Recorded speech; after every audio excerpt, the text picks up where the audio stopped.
Episode 200 of the JKWD podcast. 200 episodes. Whoa. Hey, Kelvin, how you doing? Oh, you are such a jerk. Hey, we're on video. You saw me pick up that kazoo. Had I known. Oh, that was, see, I should have known something. Anyway, almost makes me wish I had fireworks. Hi, Josh. Happy Bicentennial Podcast. Oh, that made me cry.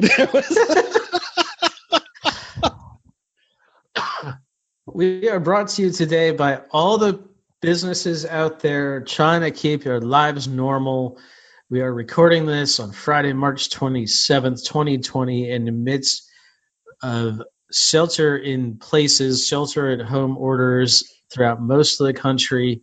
That will probably still be in place in 10 days when this episode releases. And people will be going stir crazy and all that. But we thank our little local neighborhood hardware store and our friends over at the deli around the corner and all the places that are able to stay open and keep paying their employees and try to keep some sense of normalcy in this community at a weird time in our history. Very weird time in our history. Yeah. Anyway, how you doing today, Kelvin? I'm doing very well, thank you. Good.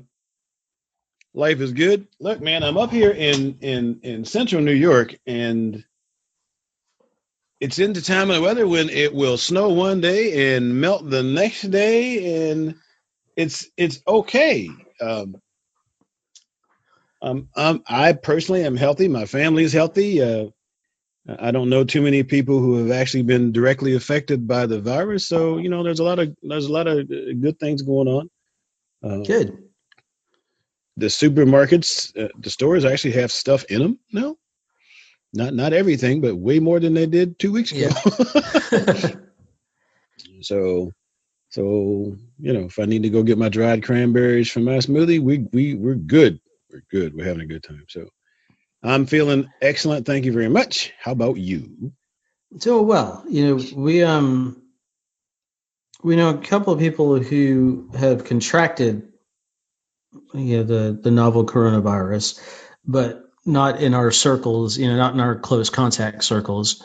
We are among those people who are affected by job cuts, but we are going to be fine. We fortunately are not among the 50% of Americans who, coming into this, could not afford a $400 shock emergency. We've been doing all right. So we're blessed in that manner, and actually it's nice to see what it's like to have a couple of parents home during the day. We're not going to be able to do this forever. The one income right now is not enough to sustain us perpetually, but for a few months, we're hoping to get rich really quick anyway, so we can just get over it. Yeah, there we go. There we go. Well, hard to ask people good for money incentive, when, though, don't you think? So many people are at work, right? Yeah. Yes, I agree. But yeah, so 200 episodes. I guess technically 201 because we started with episode 0, but you did do that, you funny math thing. But yeah, because you had to explain what we were going to be doing. That's right. People didn't just hang up immediately. Yeah, that's right. So here we are, episode 200. And for the 200th time, let's roll the music.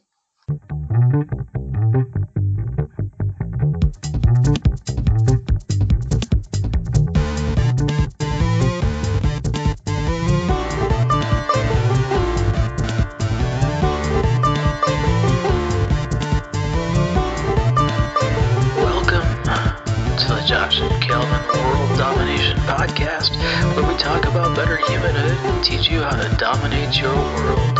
You ready? Here we go.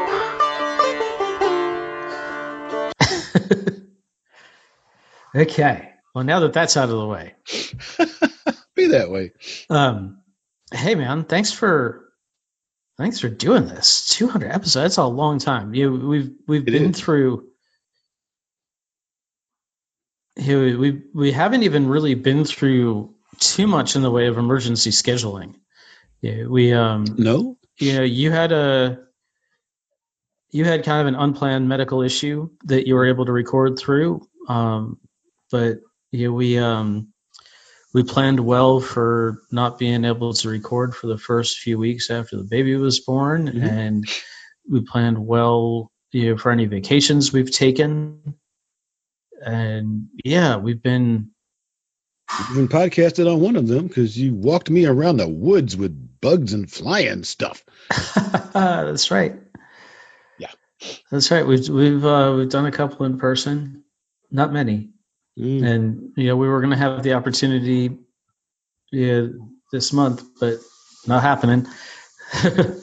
So maybe later this year we'll be able to get one or two in, but things start to return to normal. Yeah. So all in all, it's been a nice ride. Yeah. So I wanted to talk at least a little bit. What are some of the things you've learned? What are some of your favorite episodes? Oh man, I know I should have warned you about that favorite episodes thing because you could have at least pulled up the. Yeah. Is that a stuffed skunk wearing a plaid shirt and sunglasses? No, man, that's a chipmunk. That's my Ray Charles chipmunk. It's a Ray Charles chipmunk. Yeah, because he got on the dark glasses and normal. Yeah. Oh, actually, it's war because when the batteries work, it plays a slow rider as this thing just jiggles and wiggles and stuff.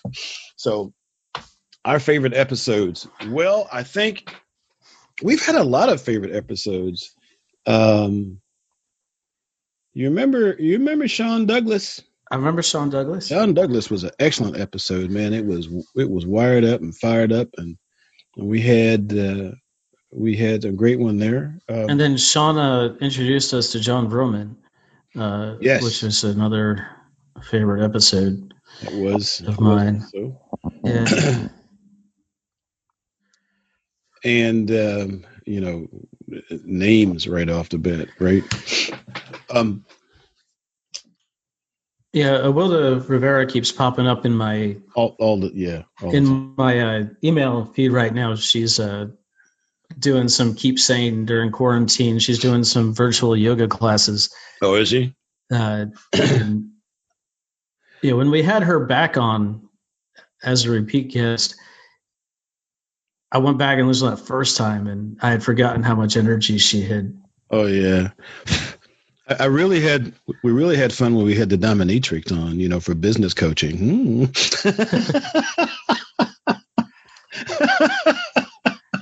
That was a interesting, a very interesting podcast on the principles. Was that Dana Ferret? I believe so. That's who that was. Yeah. That was a good episode, and we both wanted to know how that was going to go. Yes. How this is gonna work. But she actually had some pretty good highlights in there, and some really good observations as far as human behavior and stuff was concerned. So, so that was good. Of course, I mean we can go recent and late, and John Gordon was one of the awesome. The guy had so much energy; it was really. Excellent. So, there's a few from me. Who sticks in your mind the best? We also need to mention that we've had our friends Mitch and Jill on the podcast. Yes, we have. We probably should put that point that out as well. But in looking back at our episode list, you forget so not that I forgot some of these, but some of them were. I forgot how some of them stood out. It was fun having Heath Armstrong on, and It was fun. Matt Javit, Yeah. And who we had, by the way, I owe him an email because we asked when he was on. He said, "Hey, do you want to come do this when you're done traveling and you've had some time at home?" And I I haven't checked the I haven't checked his Instagram lately, so I don't know where he's huddled down right now, but I'm sure he's huddled down somewhere. It's actually a very interesting time to. I've been inviting people on lately for us to record in the future, and it's hard sending introductory emails right now because you're asking people to join a podcast virtually, which is fine. It's how we've done it. It's how a lot of us are meeting these days. But to cold open an introduction, not knowing if they've been deeply affected health wise by COVID-19, if they've got family members who are deeply affected, is everybody will hear in a couple of weeks we'll have Jen on, and we'll talk to her, but I believe she's on Oahu, so very isolated. Mm-hmm. Not a lot of people in and out anyway. So she's probably very safe where she is, but she'll talk about one of the populations she works with, which is a prison population, and she works with she got a project called the Humanization Project, and prisons are about to get hit very hard. They're starting to get some positive tests, but that's a population that cannot choose to social distance, and it's a population where historically they've lacked the things that keep people safe, like soap and sanitizer. These are not well stocked institutions for the number of people that are there. So that'll be interesting. To see how she's doing there, and it's interesting that I keep saying interesting a lot. Well, but it is what it is. We're recording this retrospective episode in a time that's in a novel time. So there's going to be a before there's going to be a before COVID-19, after COVID-19 time in all of our lives. Yep. And we're recording this in between those two times. This is a during time. So the last couple of episodes have also been during, but you never know what during is until the next week, right? Because something else. Exactly. You mentioned that prison population, and this is not a past thing, but did you know that New York was going to be releasing some prisoners? Are they? Yeah. That's probably a good move. I think other states are probably going to follow suit. Up to 1,000 they said I don't know if this is their word, the low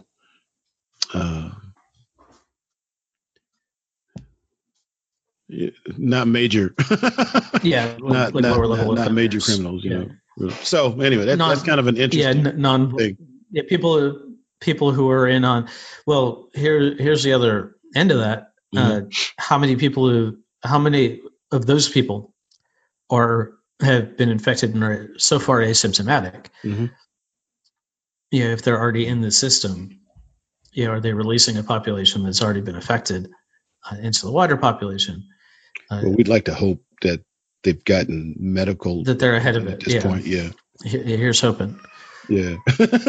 Here's hoping. So yeah. So this has definitely been interesting, but over the last 200 episodes, okay, 199 and a half if you want to count zero. Yeah, that's right. There we go. We've had some good times, and it's, I don't know. There's always something over a period of time where there's going to be a dip. We don't necessarily expect a pandemic to be one of them, but all in all, and even with the pandemic right now, things could be worse. They definitely could. Things could be worse. And I mean, in a month they may be, but in a month they may not be. Correct. Well, yeah, that's one of the things about during, right? Yeah, I mean, we're betting on. I mean, we got a whole world here where we've been around a while, right? And we've overcome some pretty drastic stuff when we didn't actually have the resources available to fight it that we have these days. So I got a lot of faith in us for coming through this thing, which is why I don't stay stressed a lot. Every once in a while, there's a hiccup. Yeah. Well, there's going to be. But, maybe in the next 200 episodes, this will be something we look back on and that was the day that wasn't. Yeah. So 200 episodes means we've been at this almost 4 years. Be about 9, 10. I haven't looked at the episode of the date on our first episode. I suppose I could just do that, but episode 1 was I Reserve the Right to Change, and that published in June of 2016. So we're a few weeks off of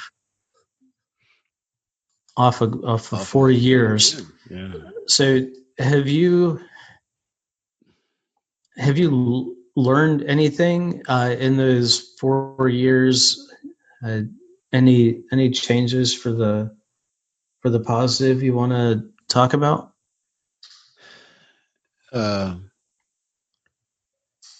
You mean as a human, or as that we've learned from the people we interviewed? Either any way you want to take that. Even in even on the technical side, if you want to. On the technical side, well, one thing I learned on the technical side is it's not always as big as it looks.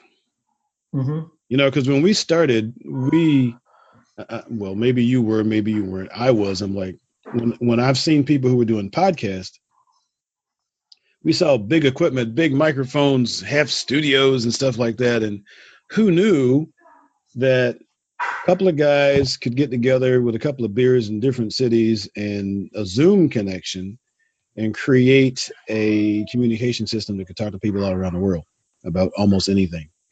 So when you get in the realm of it's not necessarily as big as it looks. Yeah. That's one. 2, we've interviewed some pretty awesome people. And like when you pulled John Gordon, I was like, do you know who that is? and the thing is, I didn't. And so I'm like, wow, we got John Gordon. We must rate, So, but I think one of the bigger things about that is we have a passion that we acted on. And at the time, I mean, we had dreams. We maybe we wanted to be famous. Maybe I'm not sure where all we went with that. But the thing was, we did it anyway. Mm-hmm. We did it just because it was us and we wanted to do it. And even if we haven't completely gotten that whole fame and fortune thing, we've had some really good episodes. We've had some really good conversations. We've met some really incredible people, and they have met us. That's true.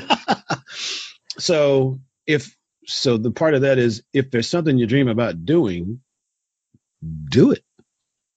Assuming it's legal, et cetera, et cetera. It may not be as tough as you think. Yeah, yeah, that goes for a lot of things. Once you break it down into steps, yeah, and we both talk into a microphone, Hmm. and we're both on laptops, and we use Libsyn as a host. It doesn't cost that much, and we have a website, and all that website is jkwdpodcast.com if you weren't sure. But you can do this without all that. Right.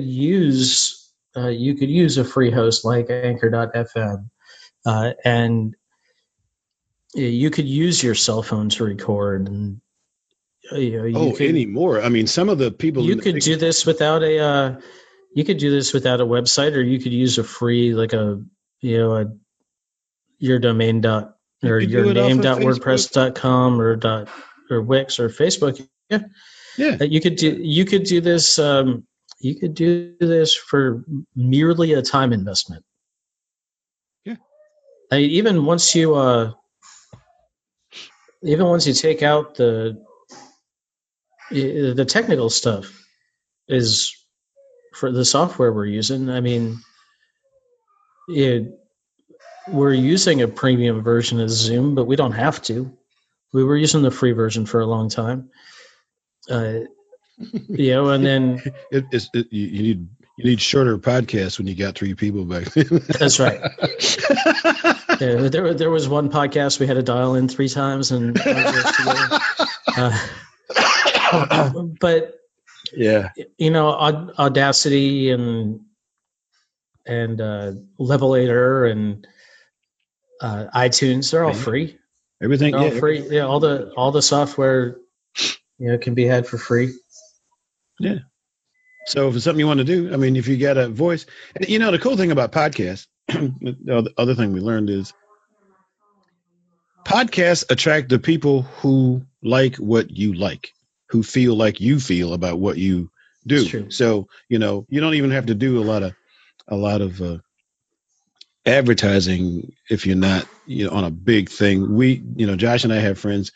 They like what we had to say. They tell a couple of people they like what we had to say, and we grow an audience that way.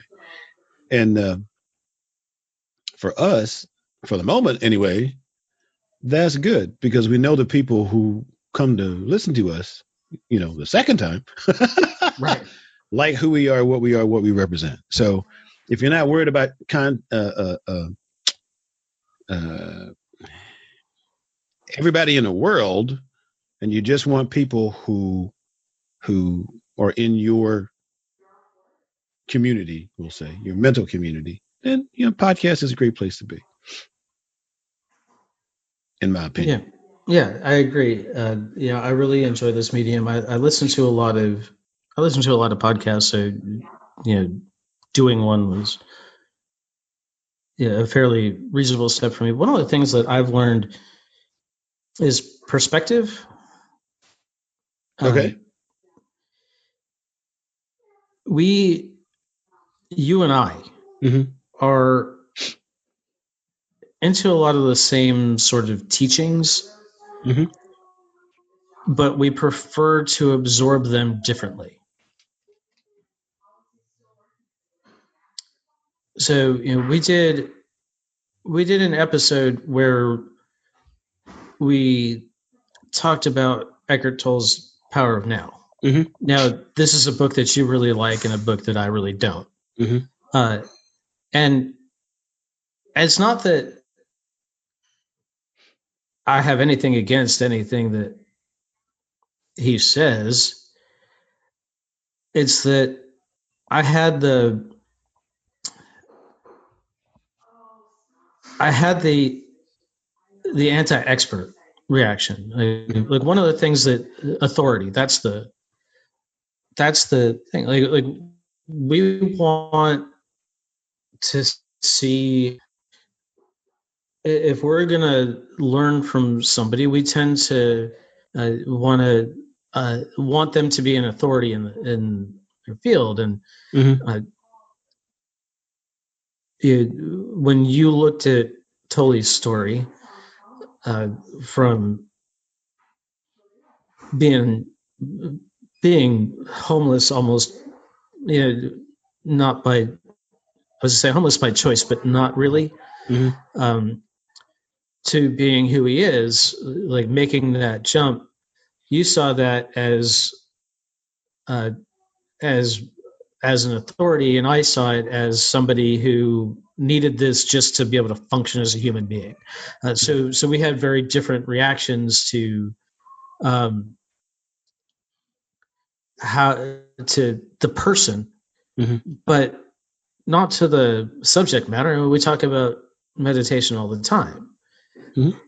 Uh, you know, we talk about law of attraction a lot as well, and well, you take one view of it. I had to have it explained to me in a different way. And when I heard Andy Frisella talk about it, I got it. I needed somebody who was cussing and yelling and and you're that guy, and have a different. He had a different way to explain it. Yeah, is when you saw the title of Mark Manson's book, The Subtle Art of Not Giving an F. You recoiled, and then you read some of it, and you're like, okay, yeah, that makes sense. It just you didn't like. Yeah, by the time I got to the end of the first chapter, I'm like, I'm really it's the same stuff. It's I'm really going to hate stuff. liking this book, but yeah, exactly. It's the same stuff that you preach, just not the way that you like to take it in. So having that variety of perspectives has been really interesting to me, and I've come to the other piece of that is the coming to recognize what it is. If you listen back to our episode where we talked about the power of now, and I haven't listened back to it, but I'm sure that my reaction was very much, I find this to be a pile of horse poo. I've got a couple of emails from you explaining exactly where the poo was. Now I just, now I can recognize it for what it is and say, this is fine, not for me. It doesn't have to be for me. Whatever. I need this in a different way than it's presented. So being able to, to take that perspective is also new to me. Well, we had some others, as you remember, I'm also a Reiki practitioner, and privately, I'm not like out on the circuit doing stuff. But that was all when now get me. I'm a minister's child, right? So when somebody came up to me and they started talking about Reiki, I'm like, you people. But then I learned a lot more about it, and I learned a lot more about personal power, and it's really weird. A lot of us believe many of the same things, but we package it differently, and which is what you sort of just said. But it's surprising when we believe the same things, but because of what we call it, how we package it, we find out, oh, well, maybe I do more agree with him. And you, again, you're a scientist. You're a fact based. Yeah. See, in the medical, what is it when they peer reviewed kind of yeah, you want bunches of stuff, and I have more of a how does this feel? Can I sit back and think about this and is this going to work in my mind? Can I feel a flow from this thing? And then I give it some room and check it out. Nothing has like swept me off my feet to go, oh, I need to believe that right now. Everything I believe I've worked into and have practiced or implemented in some way that has been successful before I was like, this is really good stuff. So I've got some other friends who are very much not touchy-feely. I mean, I've got one friend right now who were recent friends, and she spent the first, oh, I don't know, 2 months going, "You're way too positive for me. You need to get that stuff away. I can't just leave that alone." And and recently they've been like, "God, I hate positivity. Talk to me. Say something, say something." So, it comes in. So one of the things I have learned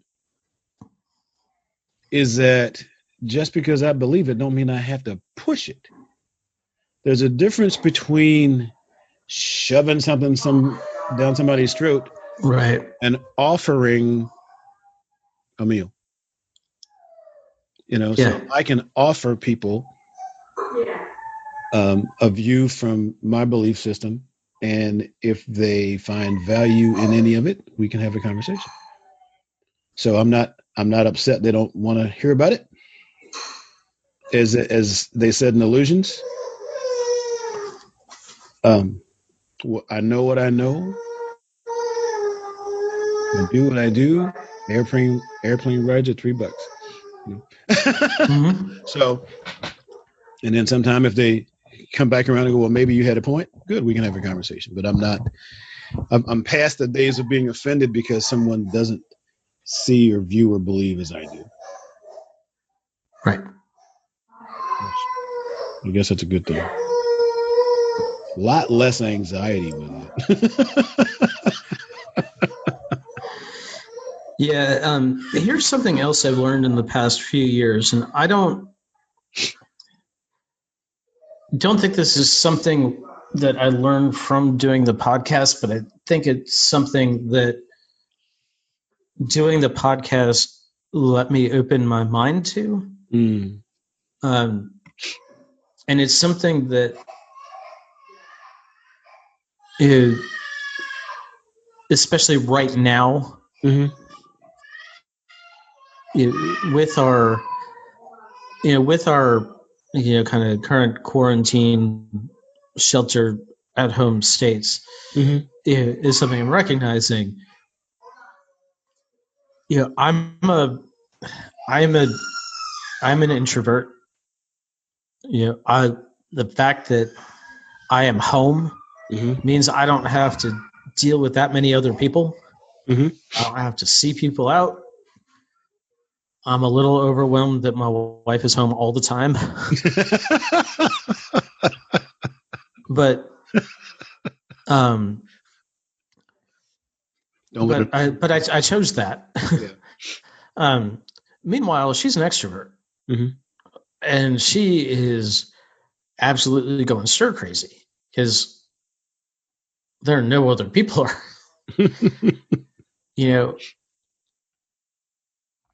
One of her love languages is physical touch. I can touch her and the baby can touch her, but she is touch starved.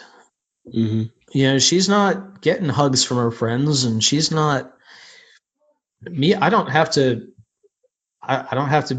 be out worrying about shaking anybody's hand. I don't have to worry about strangers touching my arm or tapping me on the shoulder. I'm like, good.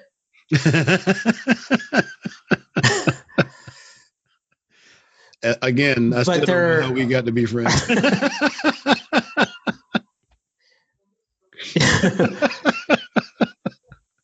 But this is a good distance. I like having a good conversation. And you and I, we're an arm's length apart. Like just one arm's length. Not like you have to stretch out your arm and I have to stretch out my arm and we stay. But you know what? You're on my screen. I really wish we could play the video of that segment right there. Just me spreading out my arms and going, this is a good distance. That whole thing right there. One day we're gonna have to put up a video of this. You're actually closer. You're actually closer to me right now than you would be if we were talking in person. Like physically, your face is a lot. Like if your face was this close to my face while we were talking to each other, it would be weird.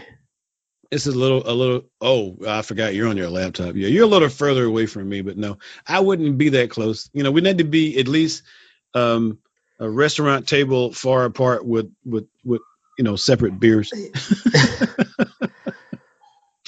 Right, but Gotcha. I mean, you can't be that much further away from your screen than I am. I mean, yeah, But remember, I'm an extrovert, so close don't bother me. that's right.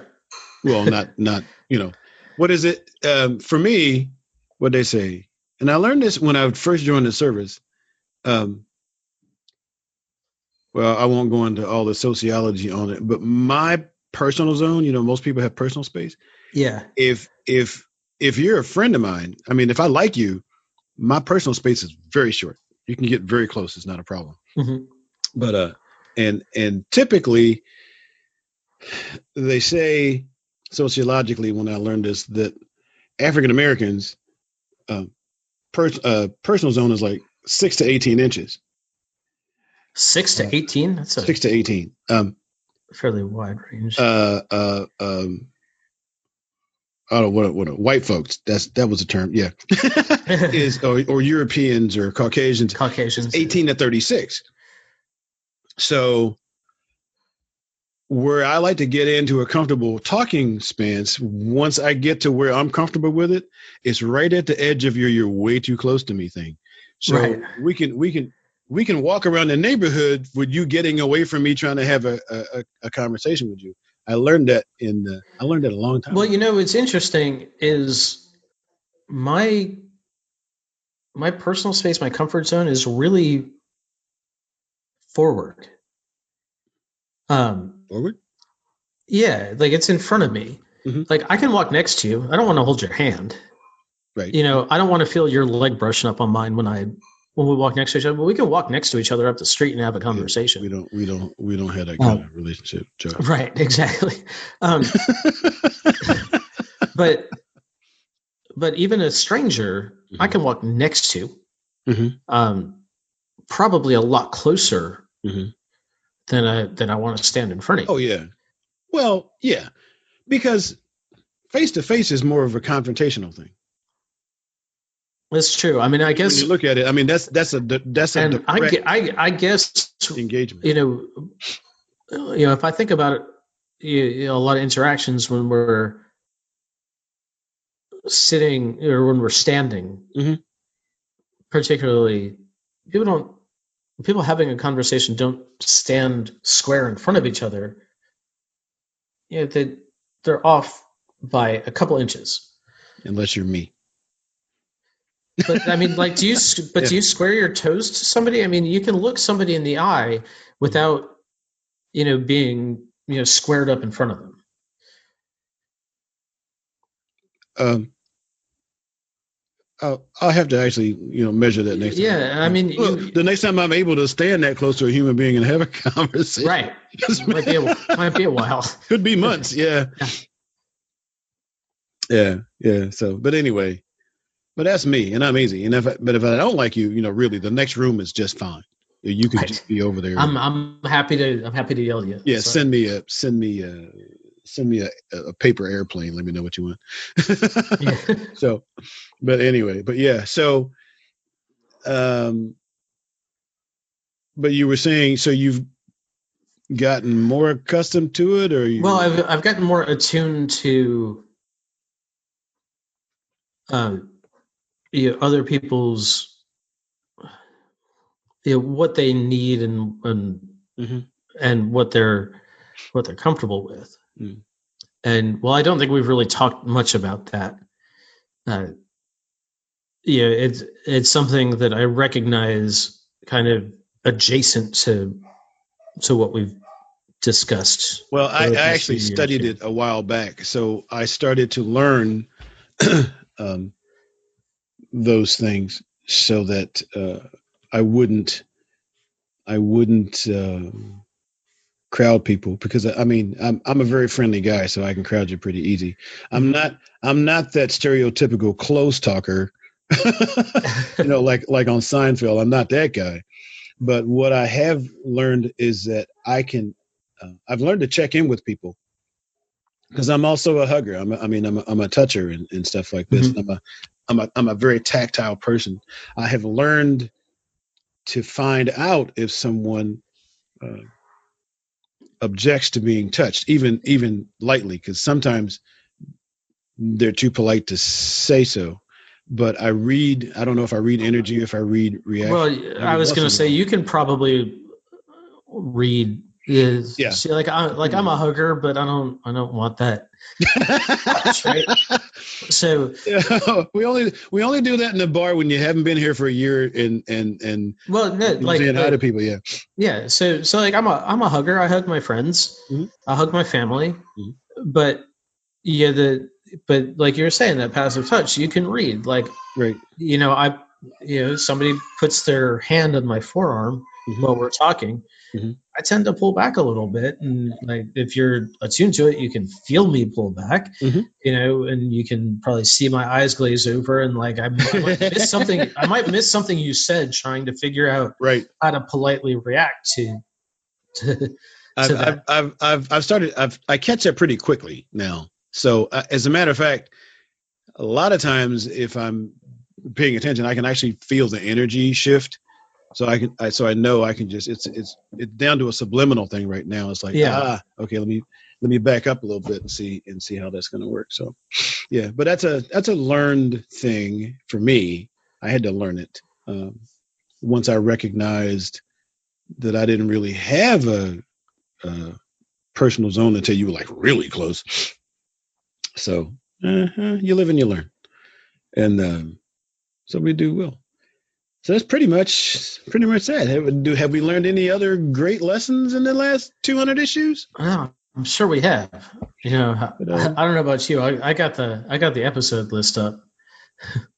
Um, so some of these I've I forgotten had, we did. and some of them were just Uh, babble. None of them were just babble. I mean, some of them might not have started with a direction, and some of them might not have ever taken a direction. But if you look back through our episodes, Uh-huh. Well, some of you and the I early ones always we have a good talk. yeah, some of the early ones, we talked about routines, we talked about goals, we talked about accountability, Hmm. we talked about visualization. Like, we kind of defined stuff that has really been the basis for the rest of what we've done. We Hmm. didn't start off doing the quarterly check-ins like we had a couple of weeks ago. Like, we really started that in 2000, halfway through 2017. It looks like Hmm.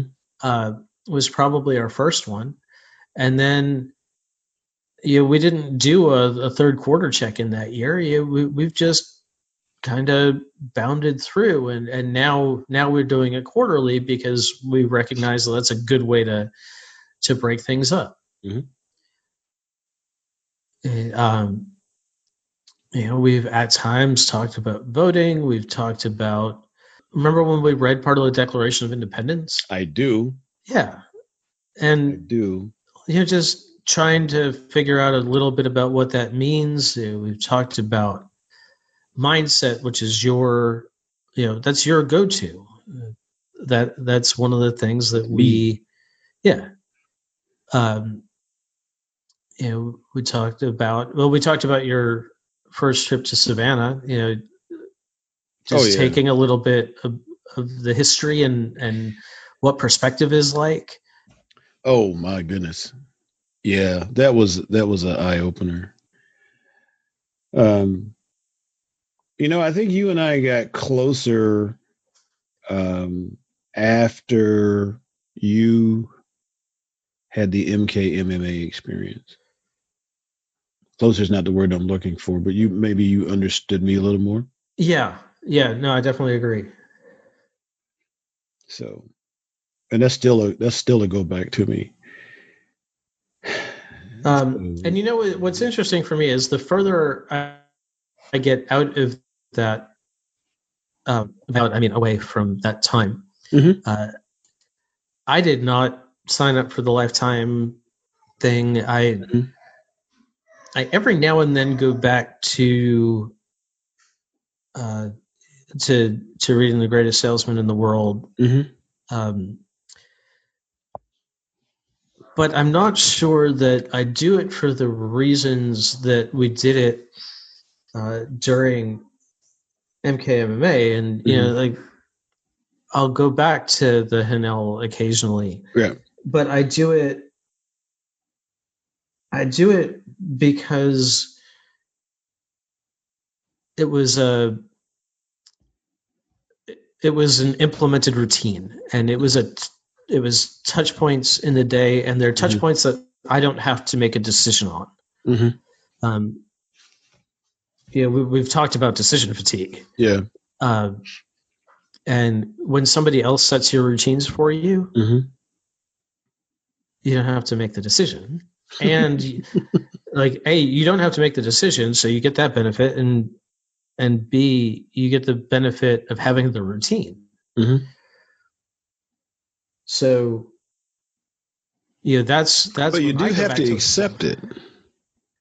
You do have to accept it, because if you don't, then it wouldn't get to be a routine. Well, no, I'm sorry. I don't mean. No, I don't necessarily mean accept what they're teaching. I mean, accept the routine. You have to accept the routine, right? Like if you told me that my routine was going to be standing on my head eating cheese, I might reject your routine.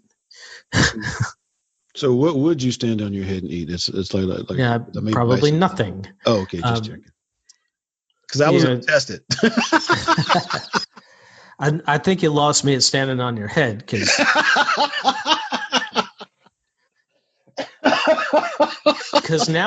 now you're giving me a skill to learn. Oh, that's true. There is that. There is that. Just remember, you started that. It's true, I did.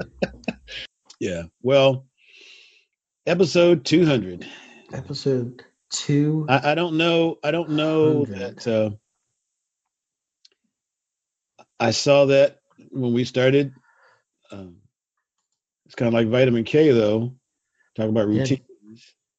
9 years now. 9.5 years. 9 years. When I wrote the first vitamin K, I'm like, how am I ever gonna keep this up? And then all of a sudden, it was 9 years. Yeah, one foot in front of the other.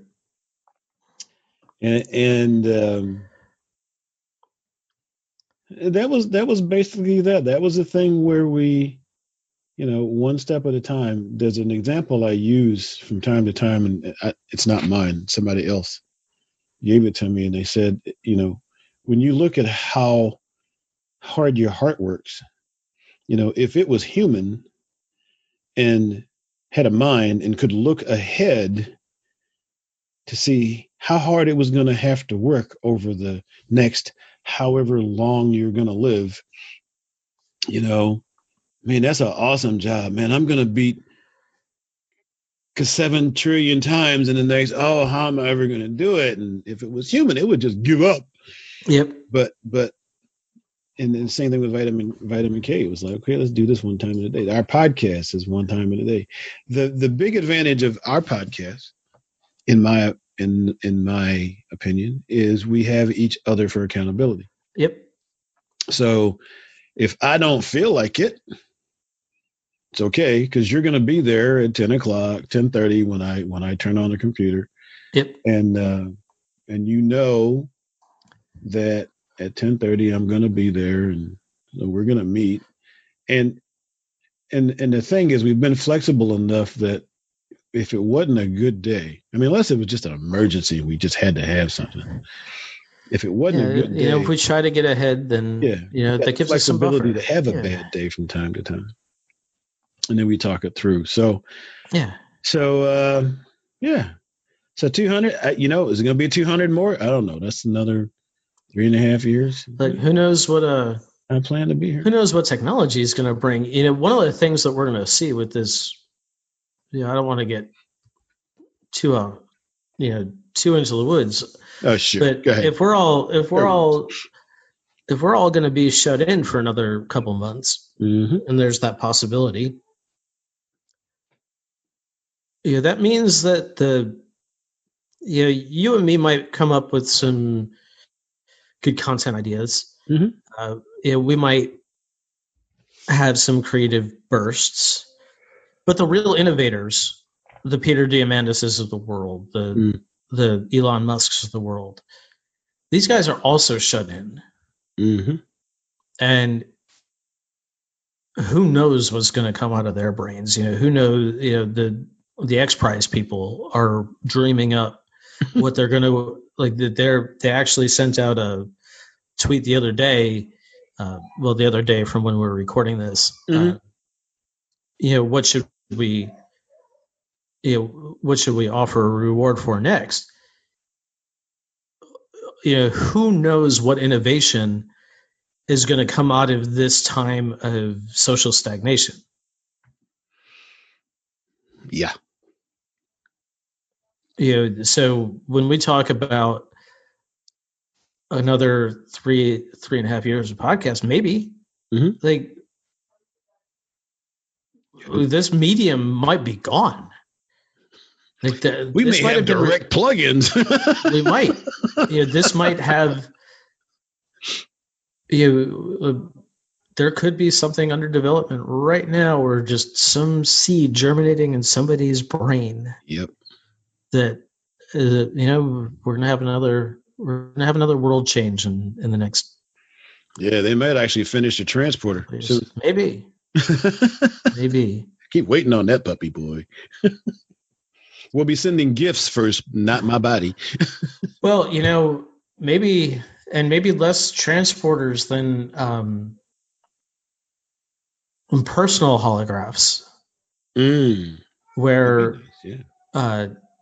if you want to learn from us, if you want to have a discussion with us, then we can just send virtual us's to you. Wouldn't that be cool?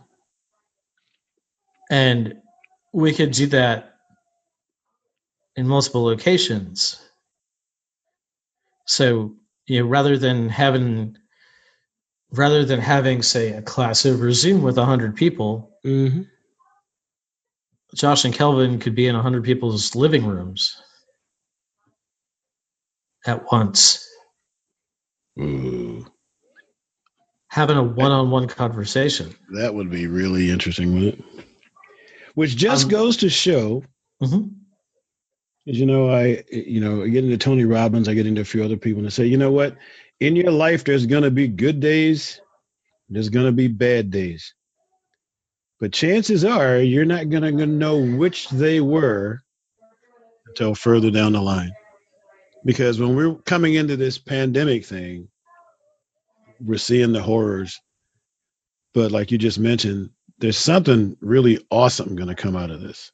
That's true.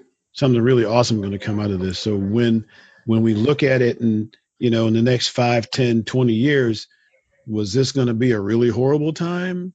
Or was this going to be the biggest, the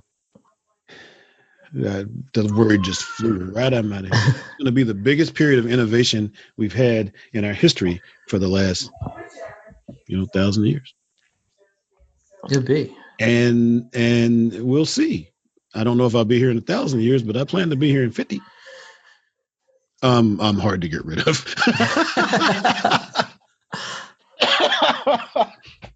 I plan to be here. All right. And I plan to be walking and talking trash. Yeah. So that's it. Well, here's hoping we'll, at least in the next 200 weeks, of Josh and Kelvin world domination, whatever form that takes, whether it's podcasts or, virtual meetings in your living room. We hope you have a great one. Go check on your friends, go check on your families, go check on your neighbors, especially if you have elderly neighbors. If you haven't seen them out and about walking the neighborhood for a little exercise, go over, even if you have to ring the doorbell and step back because you don't have their phone number, just go check on them. Be safe, be healthy. We will see you next time. Happy 200. Happy 200. Bye-bye.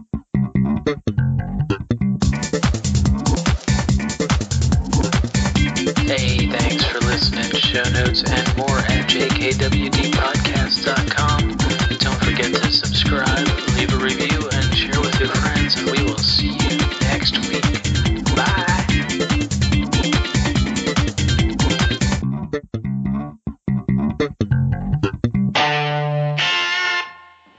Better Humanhood production.